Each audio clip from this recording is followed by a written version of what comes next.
দেখবেন গরু অনেক সময় ঘাস খাওয়ার সময় হঠাৎ করে কানটা পাইতা দাঁড়ায় থাকে, দেখবেন কিছুক্ষণ পরে লাঠি ছোটা লইয়া দড়ি ছিঁড়া দৌড় মারে। কথা কোন ঠিক কিনা? মুরব্বীরা দেখছেন এমন চিত্র?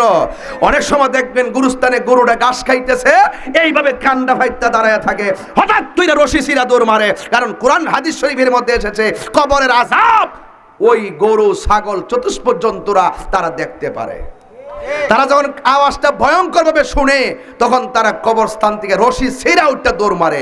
একমাত্র মানুষ শুনতে পারে না, জিন শুনতে পারে না। কেন? কই মানুষের হিসাব হবে। জিন শুনতে পারে না। কই কেন? কই জিনের হিসাব হবে। ইয়া রাসূলুল্লাহ, মানুষ যদি শুনতো কি হতো? কই তাদের কানের পর্দা ফেটে সেখানে মারা যেত। সবচেয়ে সুন্দর লাগতেছে মুখের দাড়িগুলো। কথা বলেন ঠিক কিনা? আমি লাইভে দেখছি, খুব সুন্দর লাগতেছে। আলহামদুলিল্লাহ। আল্লাহ মুসিবত থেকে হেফাজত রাখুক। আমরা পাশে আছি, সবসময় দোয়া করি। আল্লাহ সব সময় আমাদের উপরে দয়া করুক। আমিন কোন। সবাই দরুদ শরীফ পড়েন। ওয়াজ কি করব ইনশাআল্লাহ? যদি আপনার পাশ থেকে কেউ উঠে তার জাতা মারা ধরবেন, যদি ওঠা বসা করেন ওয়াজ শেষ করে দিব। এই যে আমাদের যাবো না, ঠিক আছে ইনশাআল্লাহ? সবাই দরুদ শরীফ পড়েন। আল্লাহুম্মা সাল্লি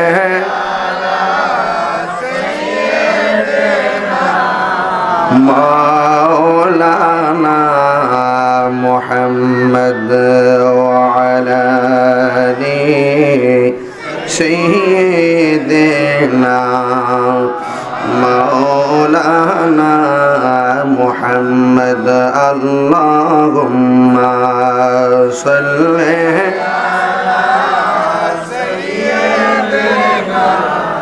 মাওলানা মুহাম্মদ ওয়া আলা আলি সাইয়্যিদিনা।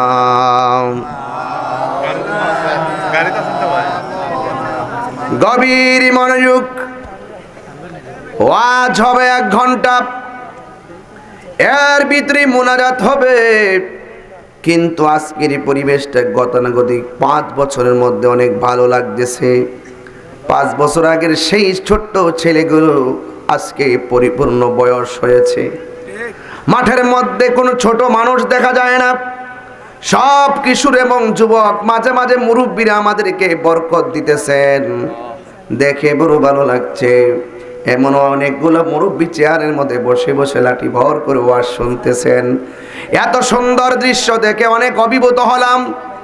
মনে করেছি রাত্রে গভীরে মনে হয় মানুষগুলা থাকবে না, কিন্তু আমি যতই দেখি মাহফিলটা দিন যতই যায় মানুষের অন্তরে নবীর প্রেমের বন্দনা জেগে উঠছে। কথা বলেন ঠিক কিনা? যুবক ভাইয়েরা আমার, এখানে যারা মাহফিলে বসেছেন, এই মাহফিলে বসেছেন, আমাকে দেখতেছেন, আমি আপনাদের দেখতেছি, আমার কথা শুনতেছেন, আপনারা উত্তর দিতেছেন। ইচ্ছে করলে এখান থেকে বিদেশের মধ্যে ফোন দিয়ে আপনি কথা বলতে পারবেন। কিন্তু যুবক, আপনি জীবিত আছেন বলে বিদেশে কথা বলতে পারতেছেন। আপনি জীবিত আছেন বলে এই বাড়ি থেকে হেঁটে হেঁটে বাগমারাতে এসেছেন, বাগবাড়ি এসেছেন।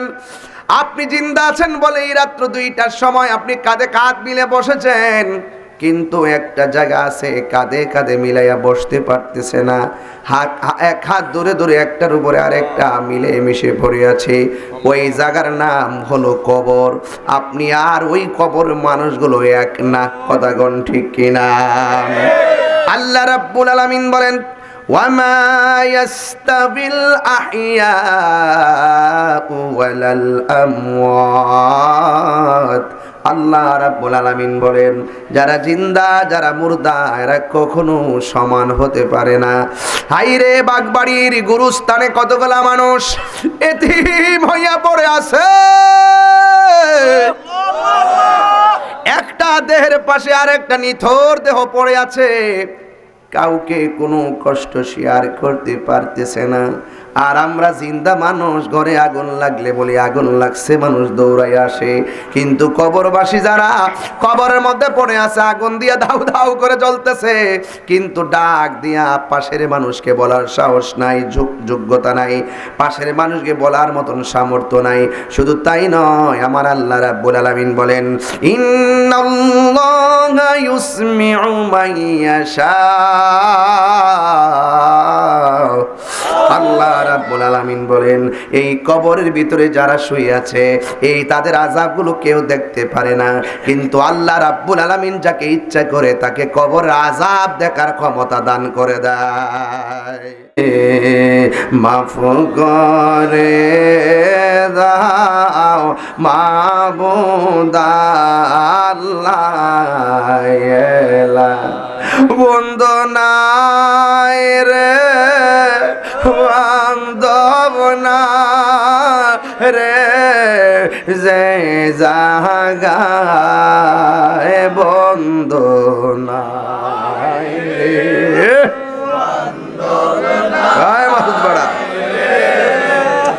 এই জাগায় সেই জাগার বন্ধু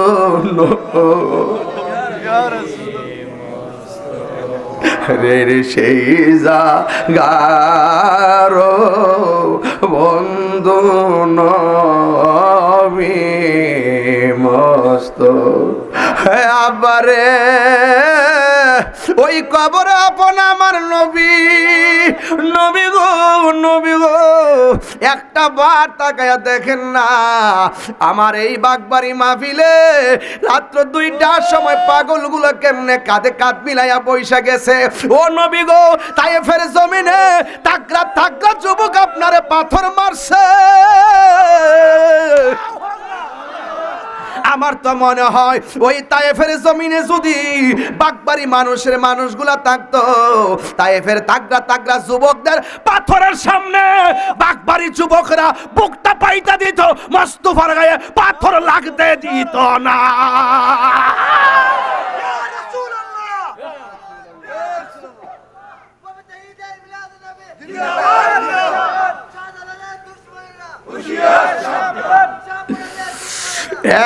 যুবক, কি দিয়ে আজকের ওয়াজটা বুঝাইতাম, সময় বাড়ি অল্প। এ যুবক, মনোযোগ দিয়া দে, মনোযোগ দিয়া দে রে বাবা। আমার নবী, আপনার নবী রাহমাতুল লিল আলামিন আজকে বাগবাড়ির মাহফিল দেখার ক্ষমতা আছে না নাই? আর জোরেই বলো, আছে না নাই? আমার নবী প্রেমিকের জানের চাইতে আরো কাছে আছে না নাই? আমার নবী, আপনার নবী বলে, সাহাবীরা ওই খেজুরের ডাল লাগাইছি, 2টা কবরে আযাব হয়, একটা কবরে আযাব হয় লোকটা প্রস্রাব করে পানি নিত না।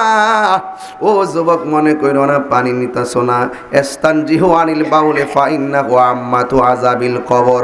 কবরের ভিতরে ম্যাক্সিমাম আযাব হবে প্রস্রাব করে ডিলাগুলো ব্যবহার না করার কারণে। হাসতে হাসতে তুমি নাপাক ঘুরতেছো, অথচ নবী বলছেন যারা হাসতে হাসতে নাপাক অবস্থা জমিনে ঘুরে, আল্লাহর ফেরেশতারা তাকে লানত দেয়। আজকেও তো দেখলাম চম্পকনগরের আমার মুরিদ ইসাকের বন্ধু, সে গেছিল শাস্তাগঞ্জে তার বোনের বাড়িতে বেড়াইতে, গেছিল মোটর সাইকেল দিয়া, বাড়ির মধ্যে আর মোটর সাইকেল নিয়ে আসতে পারে নাই, রাস্তার মধ্যে দুর্ঘটনায় সে মারা গেছে। ইন্না লিল্লাহি ওয়া ইন্না ইলাইহি রাজিউন। আল্লাহ যেন তারে জান্নাতবাসী করে। এই কথাটা কেন বলছি? ধরুন না, আমি যদি না পাক থাকি, রাস্তা দিয়ে হাঁটতেছি, হাসতেছি, ঘুরতেছি, ফিরতেছি, এমন হতে পারে আমার কাছে আজরাইল যেই কোনো মুহূর্তে আসতে পারে, তাইলে এই মরণটা হবে অপবিত্র অবস্থায়। এই জন্য আমার নবী বলে, পবিত্র অবস্থায় ঘুমায়া থাকলেও ইবাদত হয়। কথা কোন ঠিক কিনা? এই জন্য পবিত্র থাকবেন আর আল্লাহর কাছে বলবেন, আল্লাহ আমারে মরণ দিলে তুমি পবিত্র অবস্থায় মরণ দিও, আমারে মরণ দিলে উযু অবস্থায় মরণ দিও, আমারে মরণ দিলে তুমি স্বপ্নে নবীর দিদার দিয়ে মরণ দিও। ইয়া রাসূলুল্লাহ। তোমার দেশে যায় কত আশেকান, এও দম পড়ে আছি বাংলায়তান, তোমার দেশে যায় কত আশেকান, এও দম পড়ে আছি বাংলায়তান, যেতে পারলাম না আমি দেশেতে তোমার, যেতে পারলাম না আমি দেশেতে তোমার, দেখা ডেকে নাও রোজা তোমার, রাসূলুল্লাহ কি উপায় হবে আমার, রাসূলুল্লাহ কি উপায় হবে আমার, মরণের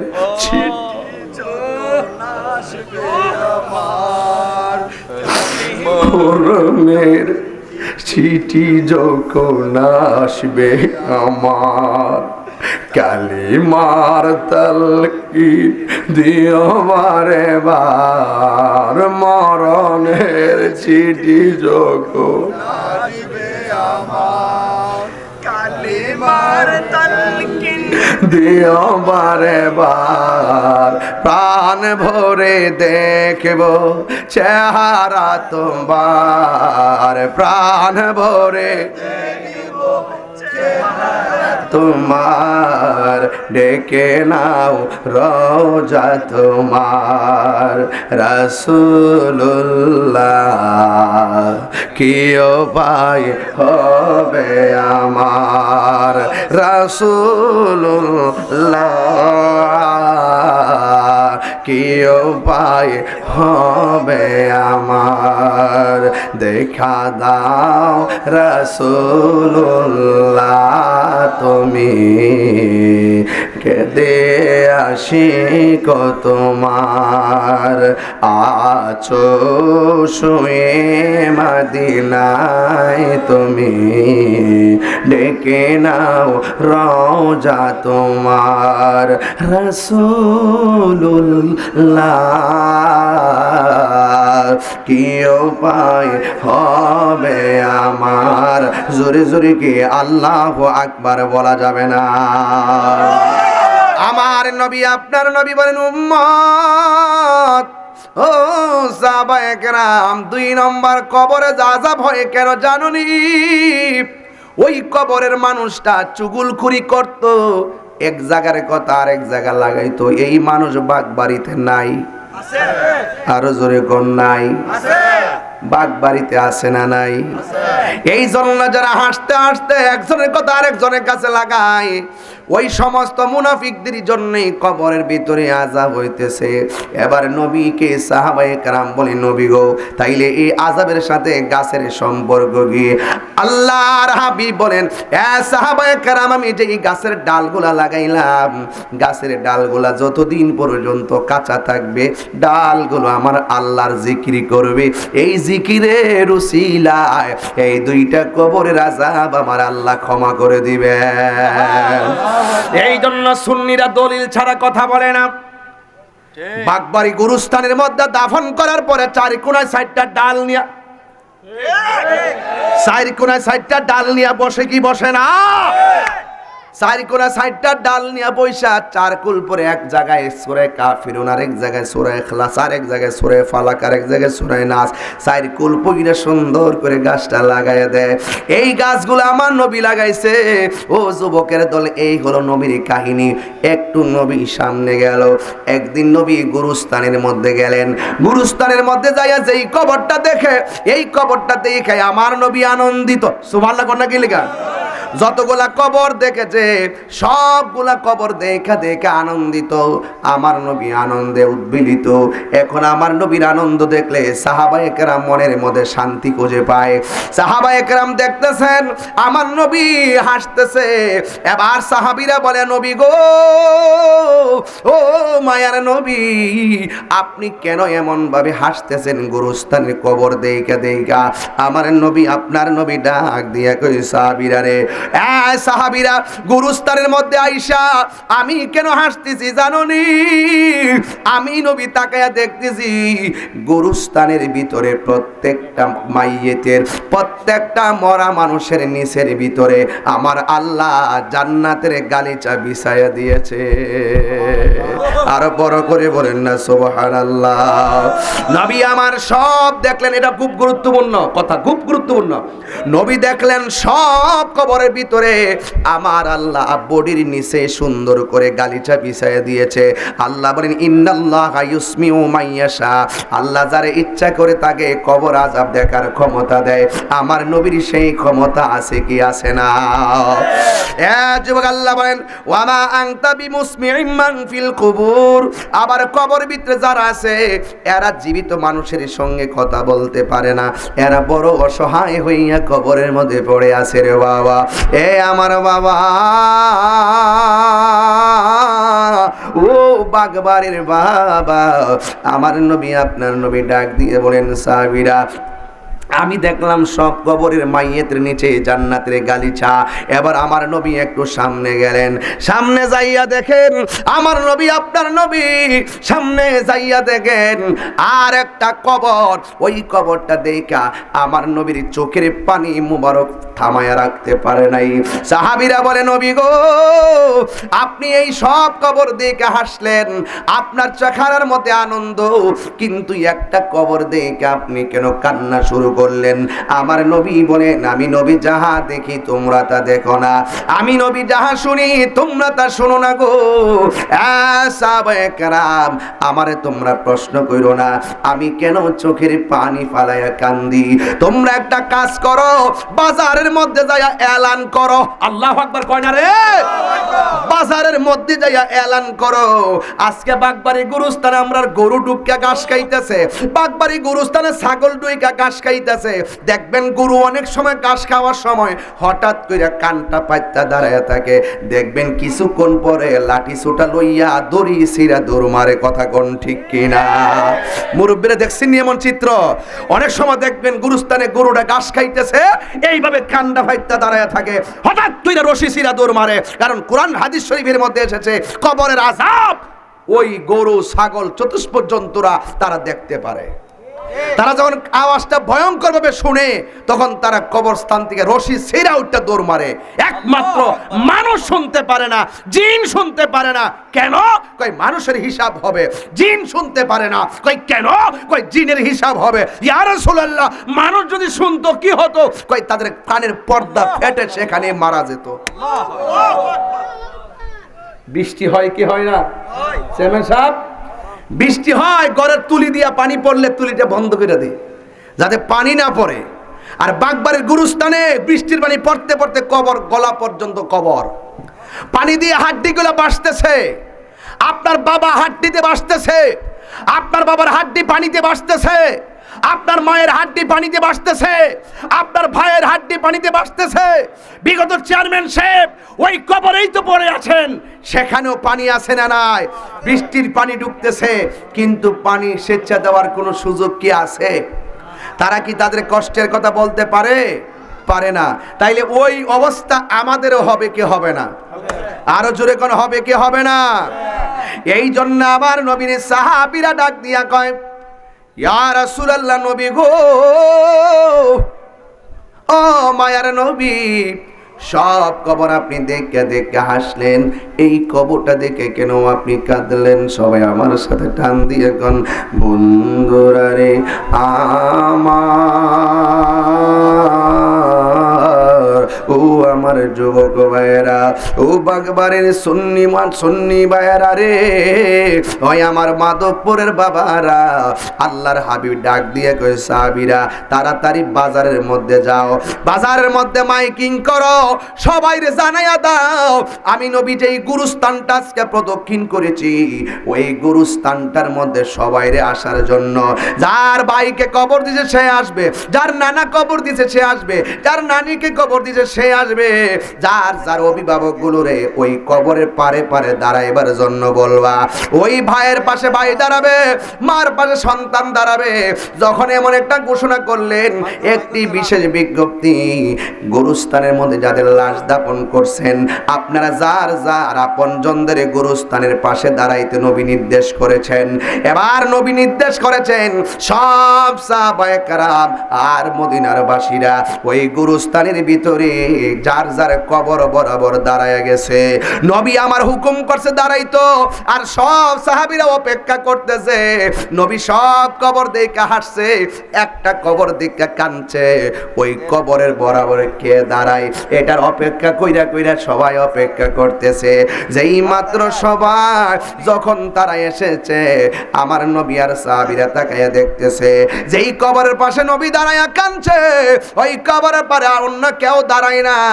একটা বুড়া মহিলা ওই লাঠি বর কইরা কইরা গোরস্থানে ওই কবরের পারে যাইয়া দাঁড়াইছে। যেই কবরের কাছে দাঁড়ায়া আমার নবী কান্না করেছিল। জোরে জোরে কি সুবহানাল্লাহ বলা যাবে না? আর বড় করে কন্যা আল্লাহু আকবার। যুবক আমার, এবার সাহাবীরা কয়েক ঘটনাটা কি বুঝা লয়, বুঝতেছিনি মাস্টার আমার, বুঝতেছেন তো?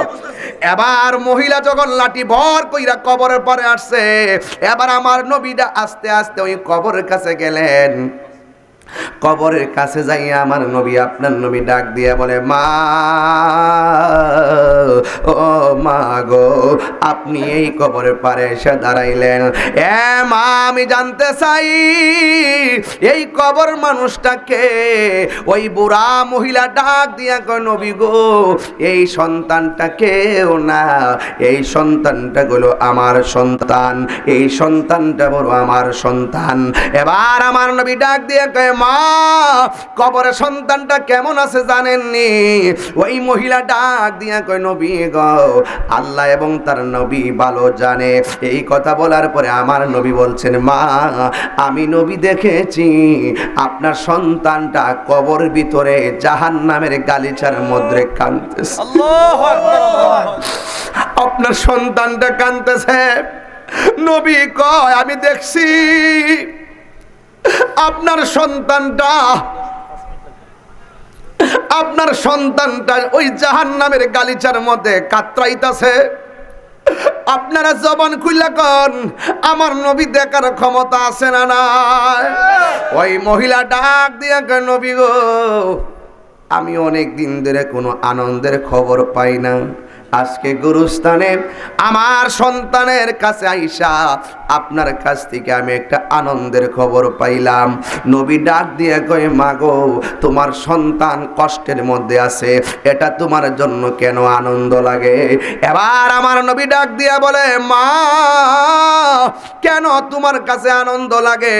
ওই মহিলা ডাক দিয়ে কই, ইয়া রাসূলুল্লাহ, ইয়া হাবিবাল্লাহ, নবী গো, আজকে আমি বড় সার্থক, আমি বড় আনন্দিত। আমার পোলাটা জাহান্নামের আগুনের মধ্যে জ্বলতেছে। কই কেন? মহিলাটা ডাক দিয়ে কই, নবী গো, ও ইয়া রাসূলুল্লাহ, নবী, আমার এই সন্তানটারে আমি 10 মাস 10 দিন গর্ভের মধ্যে রাখছি। এমন অনেক রাত গেছে, রাতের বেলা একটু ঘুমে যাওয়ার পরে আমার সন্তান আমার পেটের মধ্যে লাথি মারছে, আমার ঘুম ভাঙে গেছে। আমি খাবার নিয়ে বসছি, খাবারটা মুখে দেওয়ার সাথে সাথে আমার পেটের মধ্যে লাথি মাইরা আমার আনন্দের খাবার কাইরা নিছে। আমি ভূমিষ্ঠ হওয়ার সময় আমার পোলা আমার লাথি মাইরা বেহুশ কইরা মরণের ঘাটে পাঠাইয়া দিছে। এরপর আমি রাতের বেলা চোখের পানি ফালাইয়া কানতে কানতে এমন ভাবে 10 মাস 10 দিন কাটাইলাম। একদিন আমি চোখের পানি নিয়ে মানুষের সামনে যাই নাই। শুধুমাত্র মানুষ কেন, বাচ্চার বাবার কাছেও আমি কান্নার কথা বলি নাই। আমার চোখের পানি আমি কাউকে দেখতে দেই নাই। ইয়া রাসূলুল্লাহ, এমন ভাবে আমি তারে 10 মাস 10 দিন আমার গর্ভে রেখেছি গো নবী। রাখার পরে আমি তারে এক কষ্টের মধ্যে আমি তারে জন্ম দিয়েছি। জন্ম দেওয়ার পরে বুকে পিঠে রাইকা রাইকা তারে মানুষ করেছি, এমন ভাবে মানুষ করেছি। কিন্তু আমার সন্তানটারে নিয়া আমার অনেক বড় স্বপ্ন ছিল। আমি যতই দিন যাইতেছে আমি বুড়া হয়ে যাইতেছি। সন্তানে যতই দিন যাইতেছে সন্তান ডাগর চেহারার অধিকারী হয়েছে। আমি বুড়া হয়ে গেলাম, হাতের মধ্যে লাঠি এসে গেছে, কিন্তু আমার পোলা শক্তি সবল হয়ে হয়ে গেছে, এখন আমি আগের মতো চলতে পারি না, আগের মতো রান্না করতে পারি না। কিন্তু আমার সন্তানটা উপযুক্ত হওয়ার পর আমার মনের ভিতরে এমন কষ্ট দিছে, কষ্ট পাইতে পাইতে আমি বুক ফাটে মুখ ফাটে না, আমার কষ্টের পরিধি দেয়ালের মধ্যে পিঠ ঠেকে গেছে। শেষ পর্যন্ত আমার সন্তানের প্রতি আমার মায়া উঠে গেছে। আমি আল্লাহর কাছে দুইটা হাত বাড়িয়ে বলছি, আল্লাহ এই পোলা আমার কষ্ট দিয়েছে, ও আল্লাহ তুমি তারে ধ্বংস কইরা দাও, মরণের পরে তুমি তারে কঠিন শাস্তি দিবা। আজকে ওই সন্তানে কবরের পারের মধ্যে আসলাম, আয়সা যখন দেখলাম কবরের মধ্যে আযাব হইতেছে, তার মানে আমি মায়ের বদদুয়া সন্তানের জন্য কবুল হয়ে গেছে। যেই কুলাঙ্গার সন্তান আমারে কষ্ট দিতে দিতে শেষ কইরা বালাইছে, এই সন্তানের জন্য বদদুয়া করছি, আল্লাহ যে কত দয়াবান, আল্লাহ যে কত শাস্তি দাতা। ইন্না বাতশা রাব্বিকা লাশাদীদ, আল্লাহর দরাজে কত শক্ত। আপনার কাছ থেকে শুই না আজকে প্রমাণ পাইলাম। আপনি যে বলছেন মায়ের দোয়াও লাগে, মায়ের বদদুয়াও লাগে, আমি আমার সন্তানের জন্য বদদুয়া দিয়েছি, এখন আমার সন্তানে কবরের ভিতরে আযাবে জ্বলতেছে। এই কথাটা দেখে আমি বড় আনন্দিত হয়েছি। এবার আমার নবী তো মাইনা নিতে পারে না রে বাবা, সন্তানের প্রতি মায়ের মহব্বত আর উম্মতের প্রতি নবীর মহব্বত এক জিনিস না, কথা কোন ঠিক কিনা?